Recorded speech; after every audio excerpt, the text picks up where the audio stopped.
పవన్ కళ్యాణ్ గారు ఇవాళ హన్మకొండలో ఒక బాబుకి హెల్ప్ చేయడం జరిగింది. అంటే చివరికి వంట తీసిన పవన్ కళ్యాణ్ హెల్ప్ చేసి హెల్ప్ చేయడం మంచిదే కదా. ఆయన్ని తెలంగాణలో మొత్తం అందరు యాంటీగా ఉండి ఇక్కడ ఎందుకు అక్కడ ఎందుకు వస్తే ఏపీ తెలంగాణ కలిపేస్తాడు అనేసి కొన్ని రూమర్స్ వస్తున్నాయి. ఒకసారి సపరేట్ అయిపోయాక మళ్ళీ అది కలపడం అనేది హైలీ ఇంపాసిబుల్ కదా. సపరేట్ చేశారు, సపరేట్ అయిపోయింది.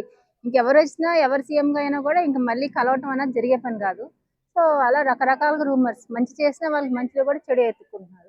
హెల్ప్ చేయడం మంచిదే కదా. ఇంతమంది యాంటీగా మాట్లాడినా కూడా ఆయన వచ్చి హెల్ప్ చేస్తున్నారు. సో మంచి చూసుకోవాలి. చాలా మంది రాజకీయం చేస్తున్నారు. దాన్ని కూడా మొన్నదాకా పవన్ కళ్యాణ్ తెలంగాణలో వద్దని చెప్పారు, ఆయన కావాలని వచ్చి హెల్ప్ చేశారని విధంగా కూడా మాట్లాడుతున్నారు. ఏం చెప్తారు? అంటే ఢిల్లీ నుంచి వచ్చి మరీ హెల్ప్ చేయడం అవసరం అని చెప్పి మాట్లాడుతున్నారు. హెల్ప్ చేశారు కానీ ఎక్కడ టెర్రరిజం చేసి బ్లాస్ట్ చేయలేదు కదా. ప్రజల్ని అయితే చంపలేదు కదండి. ఎవరిని చంపారా, బ్లాస్ట్ చేశారా, టెర్రరిజం చేశారా? అలా ఏం చేయలేదు కదా. హెల్ప్ లో కూడా ఎందుకు చెడెత్తుకున్నారు? లేదంటే ఇక్కడికి వచ్చి మన ఇంటింటికి వచ్చి మనీ ఇచ్చి ఓట్లు అడుక్కున్నాడా? ఏం లేదు కదా. హెల్ప్ చేస్తే దానిలో కూడా మీకు చెడు ఎలా కనిపిస్తుంది? నాకైతే అనిపించట్లేదు. ఓట్లకి ఏమైనా ఓట్లు పెంచితే అప్పుడు మిస్టేక్ పట్టండి.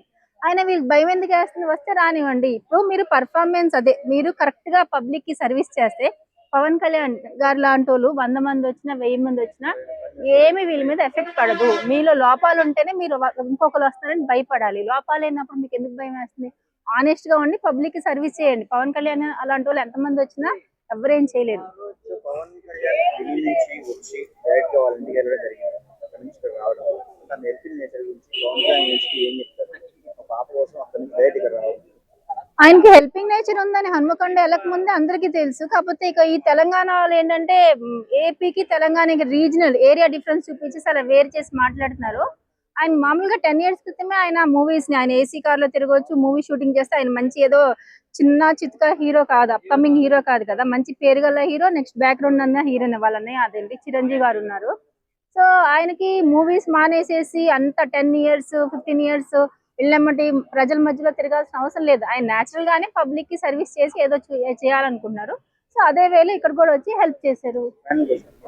నా బాబుకి ఎప్పటి నుంచి కూడా జబ్బు ఉంది, ప్రాబ్లం ఉంది, ఆయన ఫ్యానే. ఇక్కడ వాళ్ళు హెల్ప్, రావాల్సిన అవసరం ఏందని కూడా అడుగుతున్నారు. ఇప్పుడు ఇక్కడ లోకల్లో ఉన్న వాళ్ళు కొంతమంది హెల్ప్ చేయొచ్చు. వీళ్ళు హెల్ప్ చేయకపోయేది సరే కదా. వచ్చి కొంతమంది పవన్ కళ్యాణ్ గారు వచ్చి హెల్ప్ చేస్తే ఆయన మీద బురద జిమ్మటం ఏంటి? ఆయన ఓట్ల కోసం మీతో ఆయన పోటీ పడితే మీరు ఆయన క్రిటిసైజ్ చేయాలి. ఆయన వచ్చి హెల్ప్ చేస్తే దానిలో కూడా ఎందుకు చెడెత్తుకుంటున్నారు? ఏదైనా మంచి యాంగిల్లో చూడాలి, అన్నిటినీ నెగిటివ్ వేలో చూడకూడదు. ఫైనల్ ఏం చెప్తారు? ఫైనల్ గా ఏం చెప్తానంటే ఇప్పుడు ఇక్కడ కొంతమంది కొన్ని విషయాల్లో డిస్సాటిస్ఫాక్షన్ గా ఉన్నారు. కరెక్ట్ గా ఉండాలి. పబ్లిక్ కి ఇబ్బంది పెట్టకుండా మంచిగా చూసుకుంటే అలాంటి వాళ్ళు ఎంతమంది వచ్చినా వీళ్ళ మీద ఎఫెక్ట్ పడదని నేను చెప్తాను.